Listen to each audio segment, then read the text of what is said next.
Hi, I'm Peter J. Ray. Welcome. Today's topic is Resalest Remarkable Books, number 55. The first book today is The Life and Many Deaths of Harry Houdini by Ruth Brandon, 1993. We're continuing. Last time we started talking about this book and the amazing Harry Houdini, the master of escape, and really an incredible entertainer, and really captivated America and the whole world. And really one of a kind. This amazing fellow and what he did.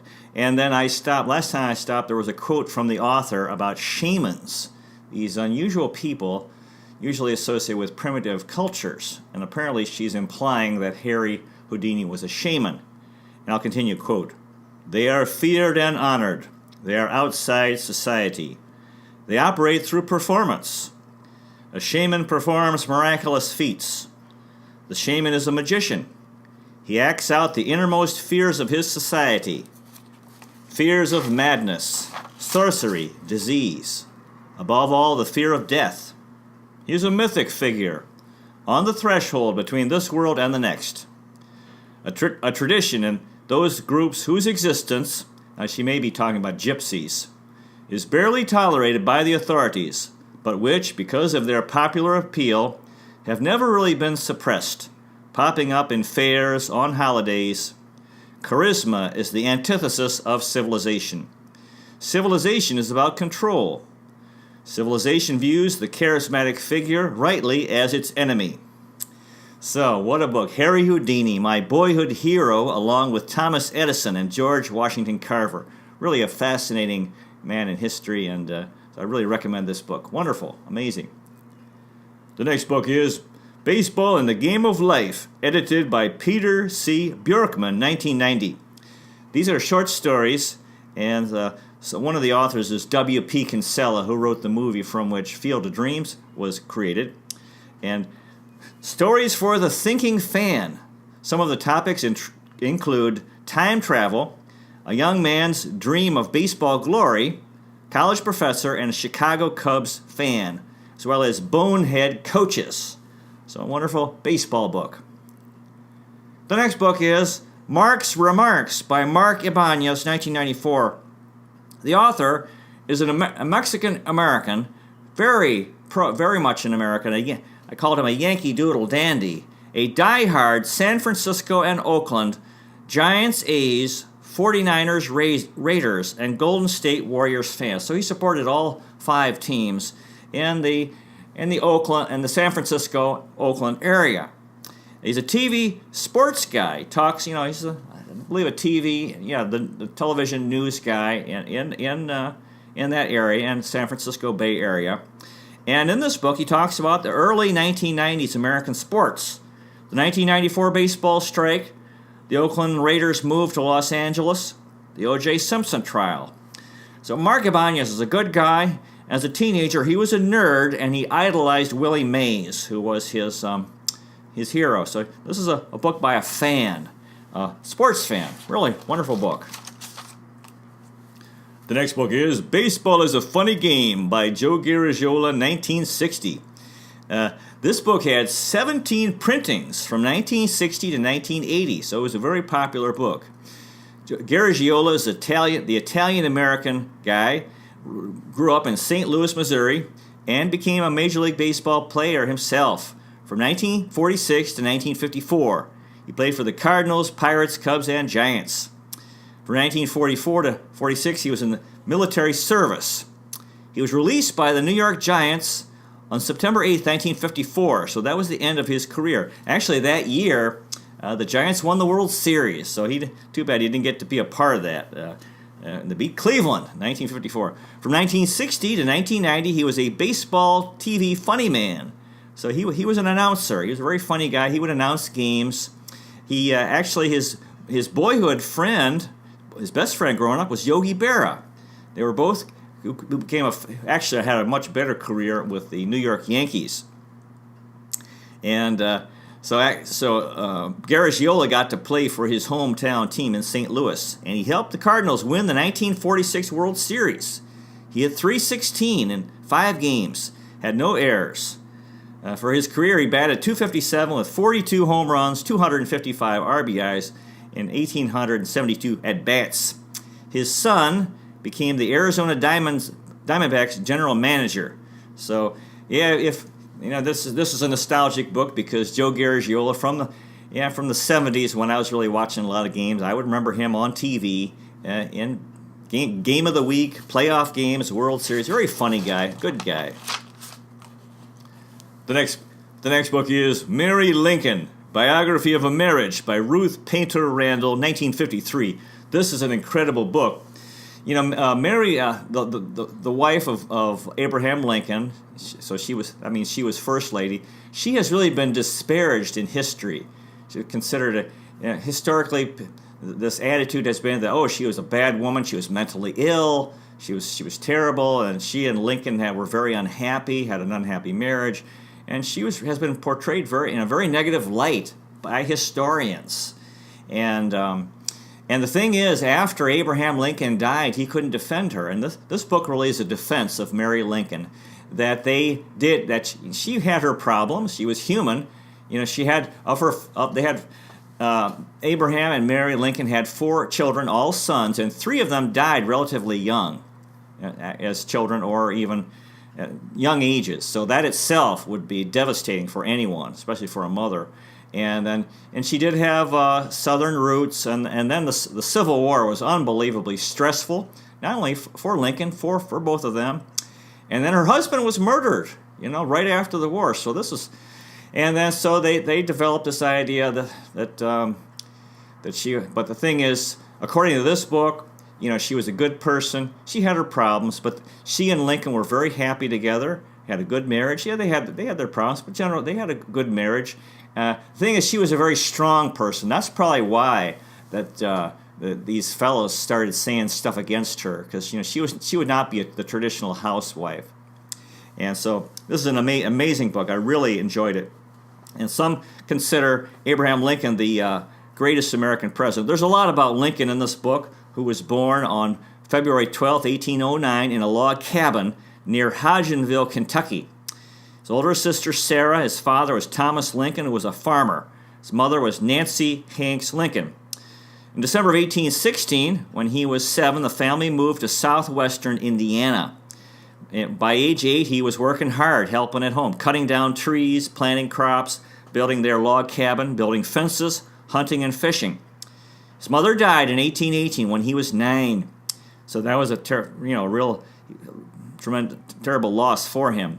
Then his father remarried. His second wife was Sarah Bush Johnston, who was a widow with 3 children, and she was a wonderful mother for Abraham Lincoln. And so this really helped him a lot. He lost his mom, but his second mom was very, very good to him.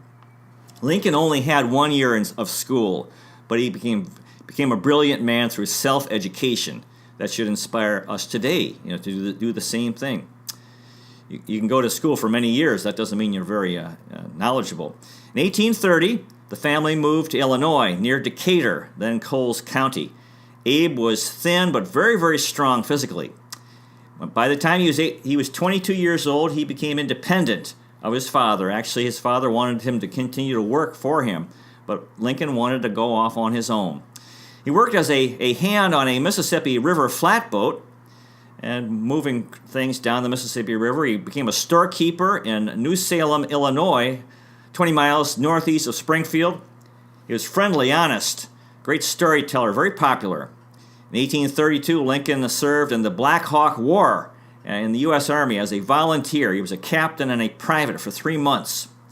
In 1832, he was a candidate for the Illinois State Legislature and was defeated, so he got into politics. He was the village postmaster in New Salem. The store failed that he was working in, and he had debts to pay. Then he worked as a surveyor. By 1834, he was 24, and he was elected to the Illinois State Congress, reelected 3 times. In 1834, he was studying law and became a lawyer through self-study, passed the bar exam in 1836.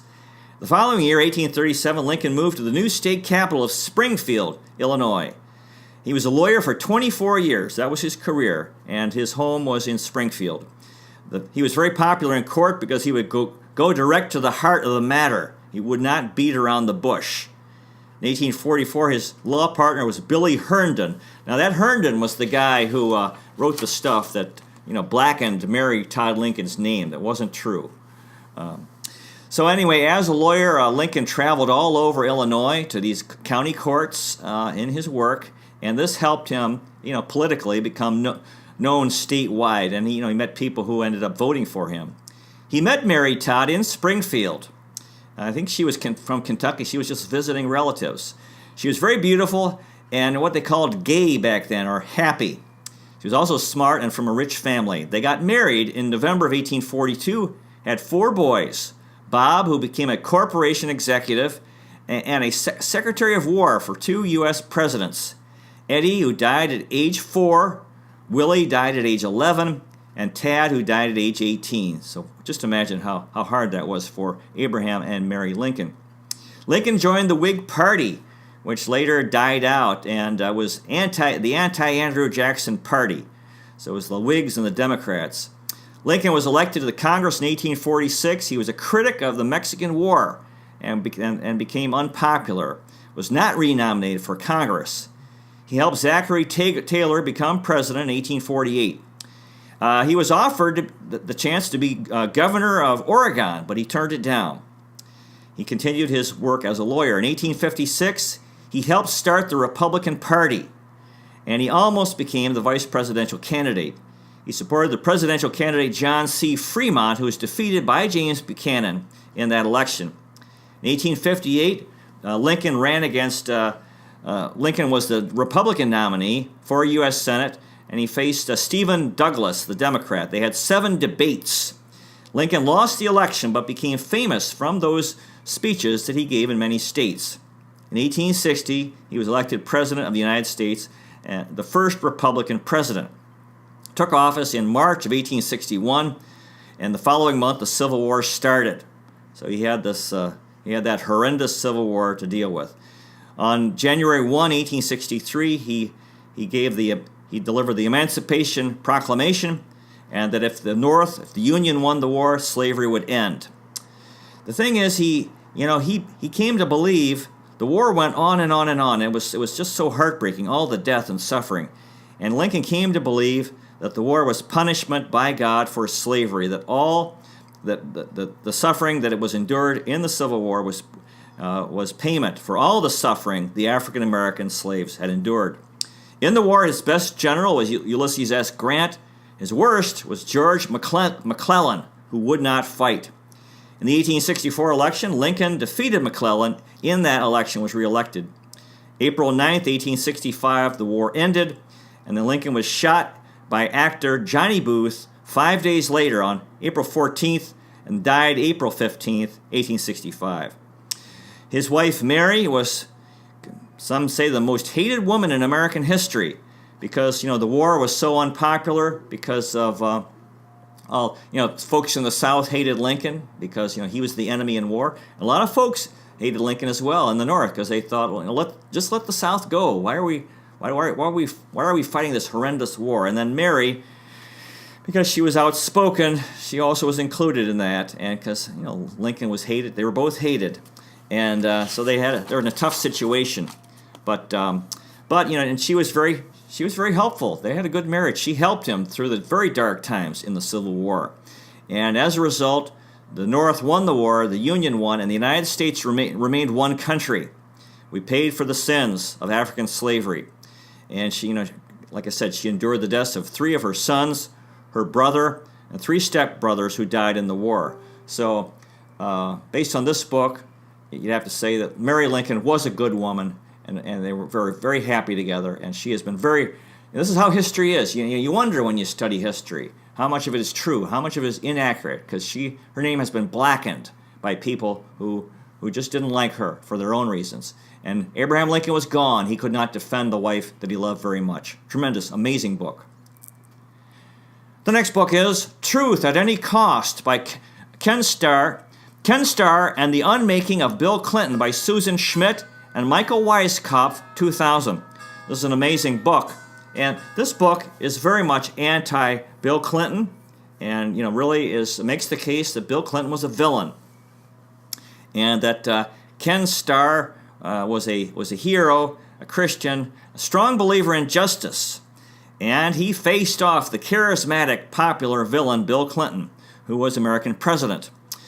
And according to this book, they make the case that Bill Clinton was a criminal, committed adultery, sexual assault, rape, perjury, obstruction of justice, and bank fraud, and that Hillary, his wife, was his partner in crime. Their victims included the women that Bill Clinton had affairs with and mistreated, who went public, and then they vilified these women, including Jennifer Flowers, Paula Jones, Monica Lewinsky, and Susan McDonald. Vince Foster he was someone who was involved in their crimes and went to prison for them, spent 18 months in prison, and committed suicide. According to this book, his co-criminals include Vernon Jordan, James Carville. The author makes the case that Bill Clinton, his presidency was a sign of American immorality. He retained his popularity despite his crimes, and Ken Starr was considered a villain by the public. So it's very interesting.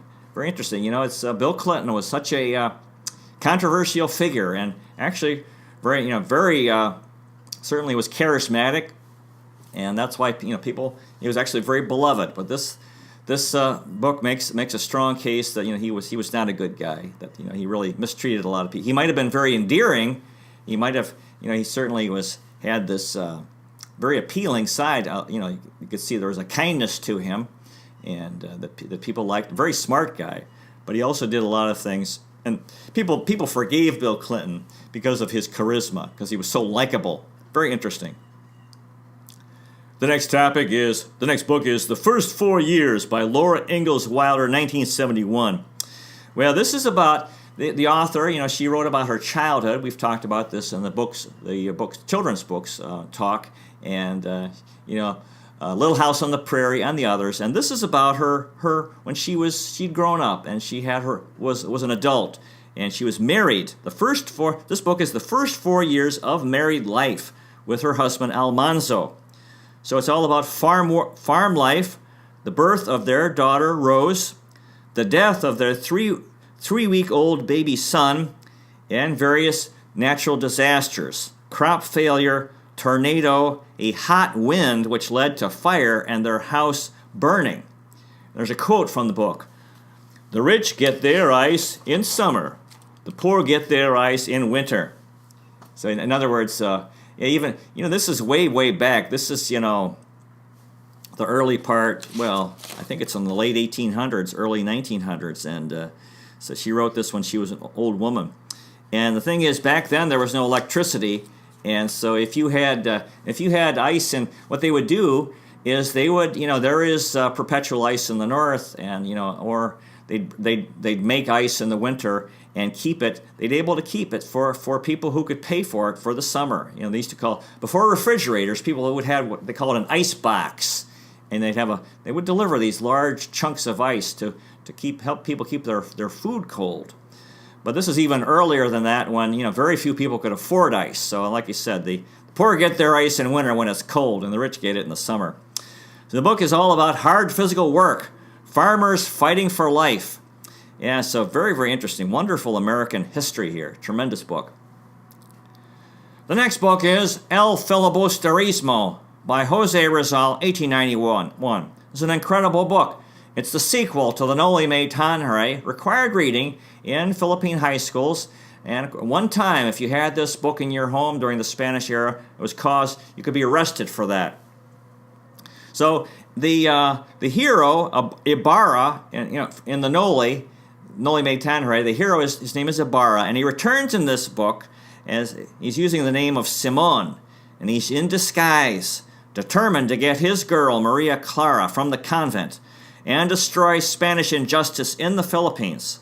However, Maria Clara dies, and Simon's rebellion fails, and he dies, yet his quest for justice continues. And so this really inspired the Philippine Revolution, this book. And then I have a quote here from Jose Rizal, quote, "What is the use of independence if the slaves of today will be the tyrants of tomorrow? And no doubt they will, because whoever submits to tyranny loves it. If our country is someday to be free, it will not be through vice and crime. It will not be through the corruption of its sons, some deceived, others bribed. Redemption presupposes virtue, virtue sacrifice, and sacrifice love. Endure and work. Wow, what a quote. He's very prophetic there because these countries third world countries so often that were, they were colonized and, not treated well by the colonizing country, mother country, and then they become independent, and then you have these, very often the newly independent leaders become dictators and very, very much mistreat their own people. Like he says, will the slaves of today become the tyrants of tomorrow? And so this is the thing. So you might become politically independent, but that doesn't mean you're going to have good government. I believe in this. My memory of this book is that this Simon character, the hero, he was gonna set off a bomb that would kill all these powerful Spanish people, but somehow it didn't. Somebody talked and it didn't happen. So anyway, the two books, Noli Me Tangere and El Filibusterismo, I think they're both very entertaining and very historical because they inspired Filipinos to fight for independence. Very prophetic because, all these countries like the Philippines that have struggled with political issues because the Spanish didn't teach them, the Spanish how to lead. They were bad leaders. They were abusive leaders. So that's why we have to change, and we have to have respect for each other. And democracy I believe is about respect. We all need to respect each other, and if the rich don't respect the poor, and vice versa, then you can't have good government. We have to respect each other. Wonderful book, amazing.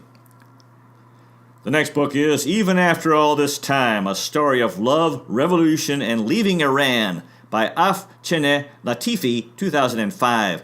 This is an amazing book. On May 23, 1975, Colonel Mohammad Bagher Latifi, known as Baba June by his children, was executed by the new government of Ayatollah Khomeini in Tehran, Iran. Colonel Latifi was a military engineer for the previous government of Reza Shah Pahlavi, the Shah of Iran. He left behind his widow, Fatima Mami, and his daughters, Afsaneh and Afshineh, and that Afshineh is the author of this book, and sons Ali and Amir. So Mrs. Latifi lost her husband, and they lost their father. She gets the daughters out of the newly barbaric Iran to Austria and then America. After 7 years, the family is finally reunited in America. Of the 4 children, 2 become doctors and 2 become lawyers. So they're really high-achieving people, despite these hardships they went through. And Afshineh writes about losing her father, her mother, her brothers, her country, adjusting in America, finally getting her mom and her brothers back, becoming a New York City lawyer. And her father died when she was 10 years old. In 1979, barbarians started to destroy Iran. Her father died a hero. God bless Afshineh Latifi and her family. God bless America. So this is an inside look of the Iranian Revolution, 1979, when the Ayatollah Khomeini and these radical Muslims decided to give they overthrew the Shah of Iran, whose government was problematic, and then instituted a terrible government where non-Muslims, Christians, and other religions were persecuted, where women were really forced to be second-class citizens, and their rights were curtailed, and they had to wear the veil and so forth. And this really good history book, from somebody who actually lived it. Wonderful, amazing book. The next book is Crazy Rhythm by Leonard Garment, 1997. This is another incredible book. The author, Leonard Garment, was the son of European Jewish immigrants. He was born on May 11th, 1924 in Brooklyn, New York. So he was born on my birthday, and actually about 8 days before my father was born. He knew a lot of famous people, including Richard Nixon, Spiro Agnew, Woody Allen, Yasser Arafat, Menachem Begin, Robert Bork, Pat Buchanan, George Bush Sr., and John Ehrlichman. And he actually he worked for the Richard Nixon presidency. He worked for Richard Nixon in his administration. And then one of the things that was very inspiring, that Nixon received a letter from a guy named William Gavin in 1967, and that had a strong effect on him. Nixon had lost the 1960 election against John F. Kennedy, and everyone thought his career was over. And lo and behold, 8 years later, he ran and won, became president. And this letter that he received, this snail mail letter, had an effect. And the guy wrote this, quote, "You, in effect, are lost. That is why you are the only political figure with the vision to see things the way they are." So and that letter had an effect in influencing Richard Nixon to try to run again. Kind of inspired me, because I liked writing letters, sometimes to famous people. And you never know the influence you can have. And this guy did make an impact. So Leonard Garment worked for Richard Nixon, and he talked about the accomplishments. Everything is overshadowed by the Watergate scandal, and people think, oh, Nixon was a terrible president, but he definitely made mistakes in Watergate. But and he also was president in a very tough time in American history. All this turmoil in our country. He actually had a lot of accomplishments. He saved Israel in the 1973 Yom Kippur War with military supplies, when the entire Middle East tried to destroy Israel, and we helped Israel to survive that tough time. Nixon helped integrate the public schools in the South in 1970, played a role there. He also dealt with the crises with American Indians. 1969 in Alcatraz, when they occupied that island. The 1972 Bureau of Indian Affairs in Washington. And 1973 Wounded Knee, South Dakota crisis. All these things, American Indians were arguing for their rights, and so he dealt with that, and he did the right thing. He tried to help them and resolve these situations. Nixon's older brother, Harold, died at age 23 when Nixon was 20. So that he had some real tragedy. His younger brother, Arthur, died at age 4 when Nixon was 9. So had some real tragic things growing up. The author, Leonard Garment, and his wife, Grace, both had depression. This book also talks about that, depression. The author's wife, in 1976, Grace became a speed and a downers drug addict, was hospitalized, abused in a mental hospital, given Thorazine and released, and after that committed suicide. Oh my. So this poor guy, Leonard Garment, what he went through with his wife. Garment played the jazz saxophone. And so I wrote in my book diary, God bless Leonard Garment, a great Jewish American who served his country as a lawyer and a public servant. He was smart, kind, funny, and brave. Good man. Really enjoyed this book. Good history. The next book is The Heavenly Man by Brother Yun with Paul Hathaway. I don't have the 2002. This is the absolutely incredible book. It's the story of Liu Zhenying, also known as Brother Yun. He was born in 1958 in Nanyang County, southern Henan Province, in central East China. Henan has 100 million people, very, very populated province. He grew up in this farm village of Liu Lao Zhuang, the fourth child of 5 children. After 1949, the communists destroyed Christianity in China, wiped out. All the missionaries had to leave, and Christianity was banned. In 1974, Brother Yun was 16. His father was near death's door. God spoke to Brother Yun's mom and said, Jesus loves you. She prayed. Her husband was healed, and the family became Christian. Brother Yun eventually found a Bible, read it, and revived Christianity in China, which became very powerful, similar to early Christianity in the Roman Empire, which the early Christians were persecuted by the Romans in China by the communist government. Brother Yun and other Chinese Christians have endured prison, torture, and death, loss of all possessions. This is an incredible book. It shows how Christianity is very, very powerful in China. You have these people who are willing to die, going to prison. And, he was kind of disappointed when he left China and he found Christianity in Europe very, very weak. An amazing book, tremendous. Thank you so much for watching. As Scarlett O'Hara always says, tomorrow is another day. God bless you, and I'll see you next time.